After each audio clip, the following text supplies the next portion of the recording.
Trump anuncia tarifa de 50% sobre produtos brasileiros. E você vai ver também. Embaixada dos Estados Unidos emite nota de apoio a Bolsonaro e governo brasileiro convoca representante norte-americano para se explicar. Justiça decreta internação de adolescente que invadiu escola no Rio Grande do Sul, matou uma criança e deixou 2 feridas.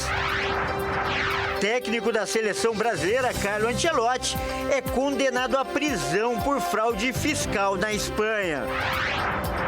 E ainda, tudo sobre o Show da Fé e Juventude, o evento que parou o centro de São Paulo. Tudo isso você confere a partir de agora no Jornal das 18h30.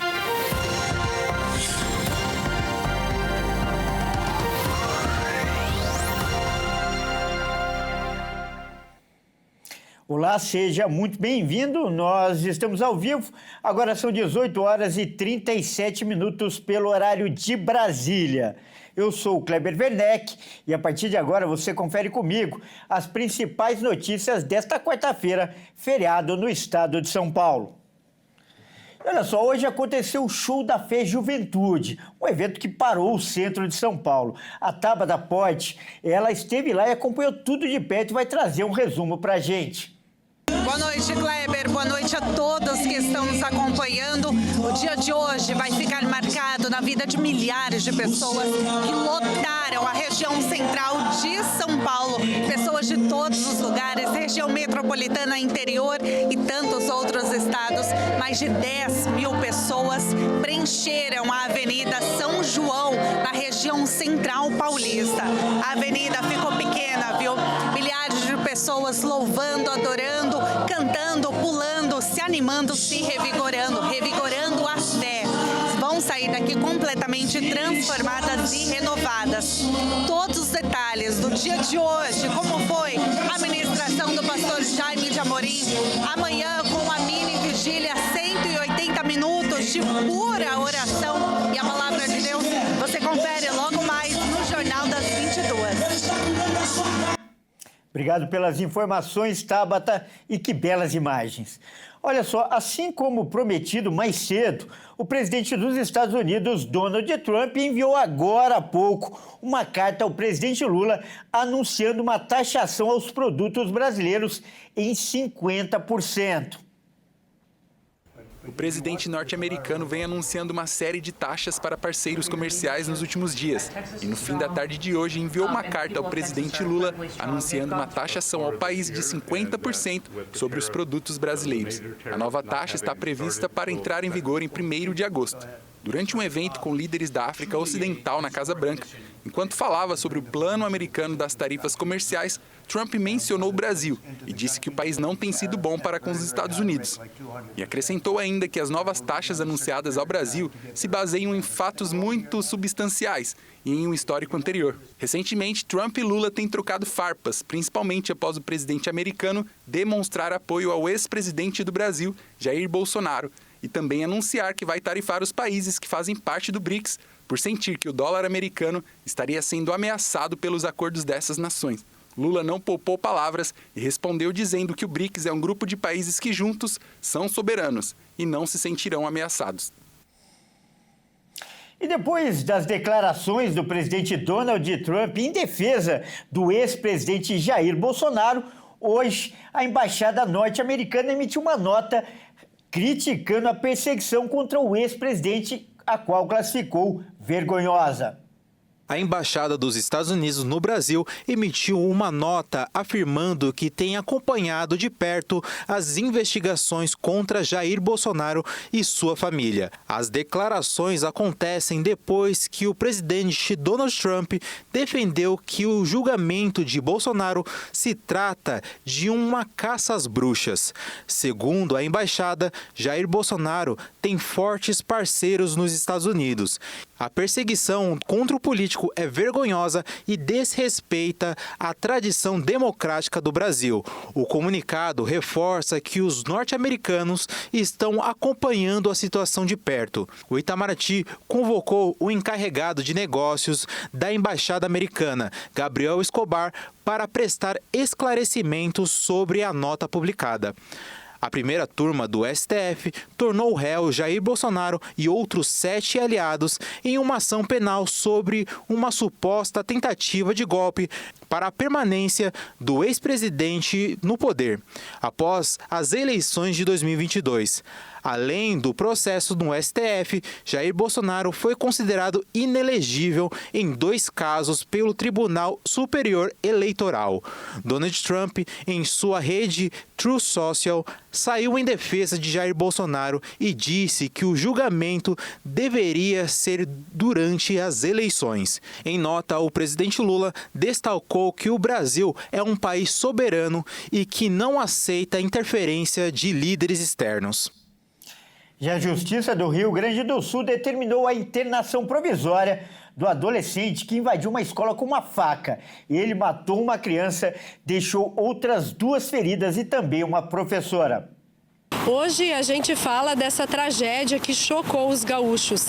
A Justiça do Rio Grande do Sul determinou na noite desta terça-feira a internação provisória do adolescente de 16 anos apreendido pelo ataque em uma escola que matou um aluno, feriu 2 crianças e uma professora a golpes de faca no município de Estação, na região norte aqui do estado.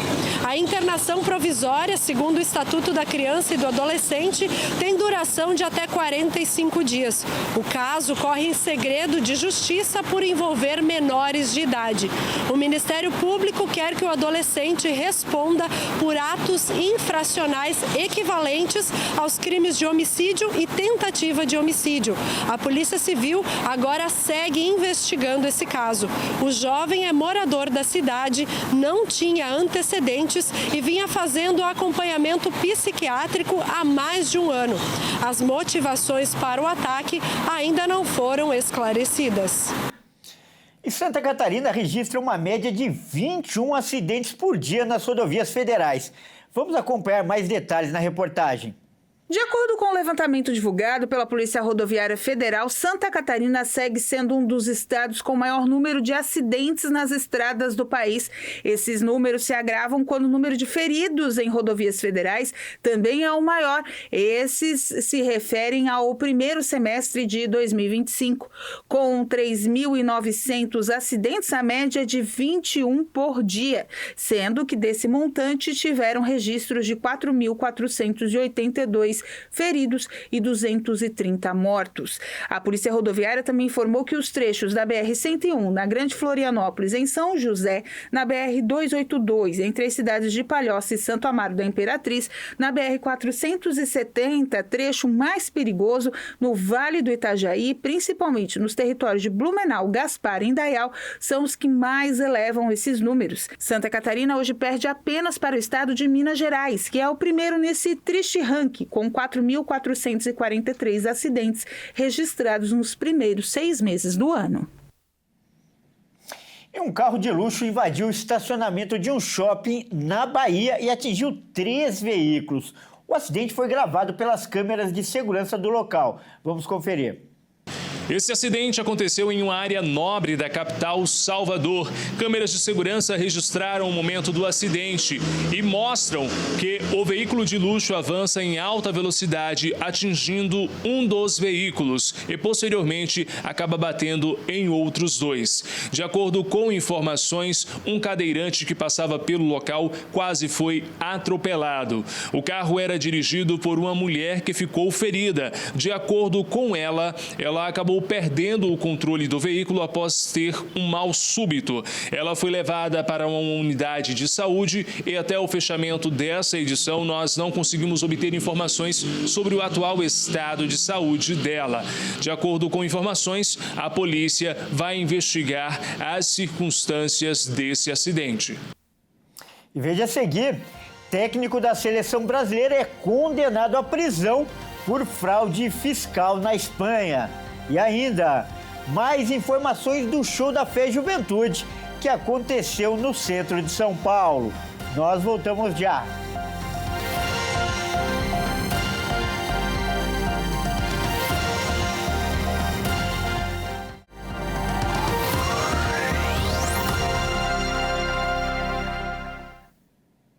Mais uma vez, seja muito bem-vindo. Nós estamos de volta e ao vivo. São 18 horas e 48 minutos pelo horário de Brasília. O novo laudo de necrópsia da brasileira Juliana Marins aponta, que a morte da jovem aconteceu pelo trauma da queda. Quem traz mais detalhes é o repórter Anderson Nascimento, do Rio de Janeiro. O laudo da segunda necrópsia feita no corpo da publicitária Juliana Marins, brasileira de 26 anos, que morreu após cair durante uma trilha no vulcão Rinjani, na Indonésia, já ficou pronta. O documento, segundo a Polícia Civil, foi incluído no processo que corre na Justiça, que está sob sigilo. A nova necrópsia complementa os resultados preliminares obtidos na Indonésia. De acordo com os peritos brasileiros, ainda não é possível cravar o horário exato da morte. No entanto, estima-se que ela tenha resistido por cerca de 10 a 15 minutos após o impacto. O intervalo que, segundo o laudo, não haveria chance de locomoção ou resposta eficaz da vítima. O documento da Polícia Civil também descreve um possível período agonal, fase entre o trauma e a morte, caracterizada por estresse extremo e falência progressiva do organismo. Apesar dos ferimentos terem sido considerados letais, os peritos acreditam que a jovem tenha passado por minutos de sofrimento antes do óbito. Assim como na primeira autópsia, a nova análise não conseguiu determinar com precisão o dia e o horário da morte. A família da jovem acusa as autoridades indonésias de negligência, especialmente devido à demora na operação de resgate. Juliana caiu no penhasco no dia 21 de junho e o corpo foi retirado do local apenas 90 horas depois do acidente, no dia 25 de junho, com auxílio de voluntários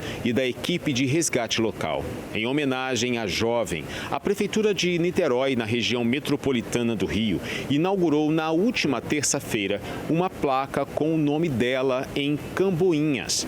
O Mirante e a Praia do Sossego também foram rebatizadas em memória de Juliana. Bom, agora é hora da gente falar de esportes aqui no Jornal das 18h30. E quem traz as informações é o Caio Veríssimo. Boa noite, Caio. Caio, vamos começar com uma notícia muito desagradável. Afinal, o técnico da seleção brasileira, o badalado Carlo Ancelotti, foi condenado a 1 ano de prisão lá na Espanha por crime de fraude fiscal, Caio. Conta essa história, por favor. Kleber, isso mesmo. Boa noite a você, a todos que nos assistem. Bom, entre 2013 e 2015, Carlo Ancelotti deixou de declarar cerca de 1 milhão de euros, o que dá mais de 6 milhões de reais só em impostos. E agora a justiça veio atrás do treinador. Pagar uma multa de 386 mil euros, o que equivale a 2 milhões e 400 mil reais. O técnico não tem antecedentes criminais e as dívidas de impostos já foram pagas pelo seu antigo clube, o Real Madrid. Por esses motivos, ele não vai ter que cumprir a pena no cárcere. De acordo com o Ministério Público Espanhol, Ancelotti fraudou o Tesouro Público, que é o órgão responsável pela gestão financeira da Espanha, em 2014 e em 2015, mas foi absolvido em relação ao ano de 2015. A CBF se pronunciou e disse estar acompanhando a situação, mas os responsáveis são os representantes do treinador, que até agora não se manifestaram sobre o assunto. No julgamento, Ancelotti afirmou que só estava preocupado em receber o salário líquido de 6 milhões por 3 anos e nunca percebeu que algo estava errado, nem recebeu nenhuma notificação de que o Ministério Público estava investigando. E, Caio, agora há pouco acabou o segundo jogo da semifinal da Copa do Mundo de Clubes. E parece que o poderoso Real Madrid foi atropelado, Caio. Pois é, esse foi um jogo para o torcedor madrilenho esquecer, viu, Kleber? Bom, o PSG não tomou conhecimento algum de que do outro lado estava o maior vencedor europeu e simplesmente atropelou os espanhóis, assim como você falou. Bom, nos primeiros 10 minutos o placar já marcava 2-0 para os franceses, com gols de Fabian Ruiz e Dembélé. E olha, 2 falhas bizarras aí da defesa do Real Madrid, viu? 12 minutos depois, Fabian Ruiz marcou o terceiro para o PSG, o segundo dele na partida, E aí o jogo praticamente acabou. O Real Madrid até tentou, mas não teve jeito, foi dominado do início ao fim.